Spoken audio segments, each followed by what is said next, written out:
On the afternoon of 18th of August 1966, a small group of Viet Cong soldiers walked into the middle of 11 platoon on the right flank of Delta Company 6 RAR. A dispersed Delta Company of 108 men held its ground with heroism and grim determination against a three-sided attack from a force that now numbered some 2,500 enemy. It got to the stage, at one stage we thought we were going to be able to overrun for sure. Basically until the artillery came in. They were getting within 50, 75, 100 metres of our position. And the next thing Gordon on the radio said, you know, it's bigger than I thought. I think it's at least a company size. They're attacking me. And I was, you know, pretty nervy stuff. And the volume of firing was incredible. I got hit again on the way out, and then while the medic was giving me some attention, he got hit. And I had a backpack on, and I was trying to get it off, and it was, you know, whilst I was doing that, a fellow was helping me. He got shot. He was killed.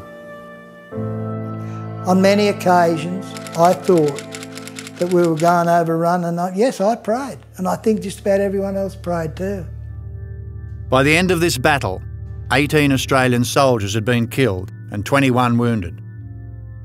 The following day, during the battlefield clearance, 245 enemy were confirmed as killed.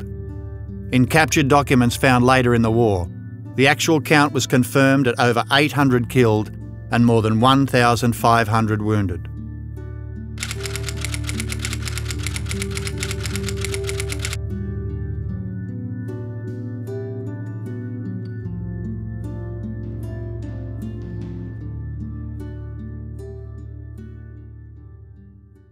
The slight difference to previous deployments is the risk of, obviously, the place that he's going to. The news was that that's what was going to happen, you know.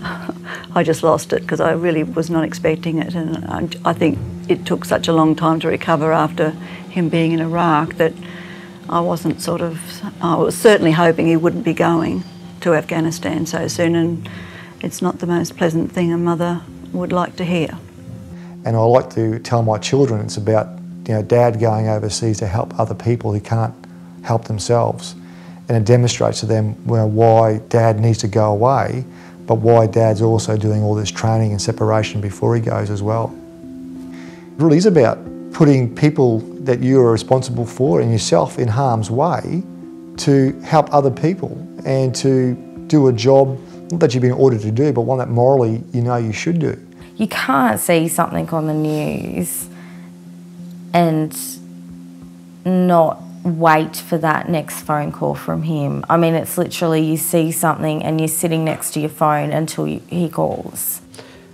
She realises that he could make a decision one day that could cost people their lives, and I don't know if I can handle that.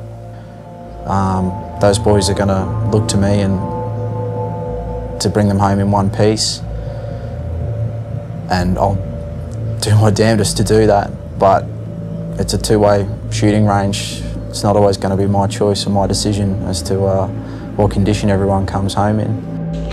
1, 3, 1, 2, 3.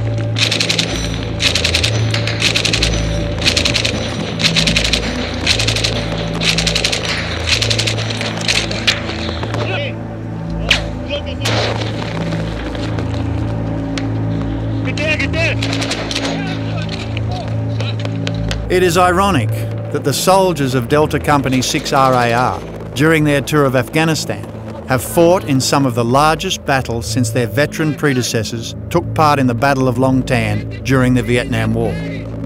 For these young men, it is only during this tour, some 45 years later, that they have felt they can finally step out of the shadow of the Long Tan veterans and create their own legacy. This is their story.